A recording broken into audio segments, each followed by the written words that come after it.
Les représentativités, rien de tel qu'aller voir comment ça se passe de nos jours dans les entreprises. Donc c'est vrai qu'il y a des dispositifs, Pôle emploi, les ENT. Nous, Forco, on essaye de monter des préparations opérationnelles à l'emploi. Ce sont des temps de formation et d'immersion dans des entreprises d'accueil qui permettent aussi de voir toutes ces évolutions positives qu'ont connues ces métiers de bouche. Et rien de tel aussi que manipuler la matière pour susciter l'envie et des vocations. Donc il y a ce travail conjoint qu'on fait entre les entreprises partenaires qui accueillent les jeunes en stage et qui si le stage est concluant, sont prêts à passer par la voie de l'apprentissage pour les former réellement. Parce que ce n'est pas une préparation opérationnelle à l'emploi de 200 heures qui forme un boucher ou un poissonnier, mais voilà ce sur quoi on essaye de travailler. Commençons par les stages de troisième.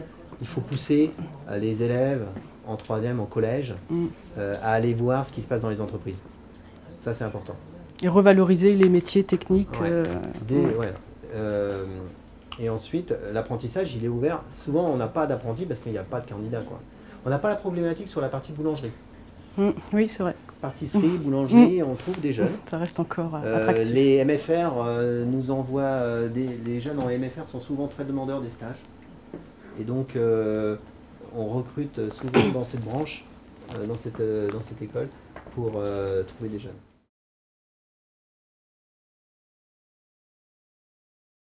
Petit aparté sur le métier de boucher, on parlait de la formation. Il y a aussi une problématique que rencontrent certaines de nos entreprises selon les territoires, c'est l'offre de formation qui est, voilà, Monsieur Porcher disait que les candidatures sur ce métier c'était essentiellement des plus de 26 ans.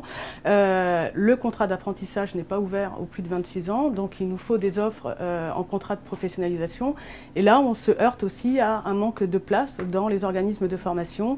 À Rennes on est moins impacté, mais... Un petit peu quand même, c'est le conseiller régional, donc forcément le budget cette année ça a été un peu vissé, mais il y a des ouvertures.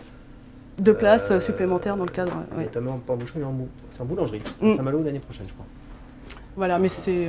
Sur quel... Saint-Malo. Saint-Malo? Ouais. En boulangerie? Ouais. Parce qu'ils sont en train de refaire, d'agrandir l'établissement et il y aura plus de possibilités d'embauche. Et la filière boucherie, elle est pleine là cette année? Alors la filière boucherie, on a ouvert, elle est pleine, et on a ouvert une section en contrat de professionnalisation, donc qui est ouvert également pour plus de 26 ans. Voilà. Donc à Rennes, voilà, il n'y a pas trop de problématiques, mais c'est vrai que selon qu'on s'éloigne un petit peu des centres névralgiques bretons, il y a une difficulté à trouver des organismes pour former au local, en tout cas. Sinon, on fait venir des organismes de Paris avec des coûts de formation exorbitants. Je constate, en tout cas au national, que de plus en plus, il y a des agences d'intérim spécialisées dans les métiers de bouche. Donc je présume que c'est parce qu'il y a une demande en face des entreprises. Je n'ai pas constaté plus que ça en Bretagne, mais en tout cas au niveau national, c'est vrai que District Job, il y a beaucoup d'offres en intérim sur des bouchers. Donc c'est un phénomène, c'est vrai, qui se développe. Mais on parlait du marché caché, entre guillemets, c'est vrai que c'est aussi sur ces sites qu'on peut trouver des offres d'entreprises du commerce. Il faut penser aussi à aller regarder ces sites spécialisés pour s'informer. Ouais. Ceux qui ont un peu de bagage, effectivement, ou ceux qui ont plus de qualifications, il faut aller dans ces sociétés d'intérim spécialisées. Il faut y penser également. Même quand vous êtes déjà manager dans un magasin, si vous avez ce type de population, des jeunes avec un peu de formation, enfin d'expérience, il y a des sociétés qui sont spécialisées dans le recrutement et donc proposent des cabinets de recrutement en quelque sorte. Donc il faut aussi explorer cette voie-là.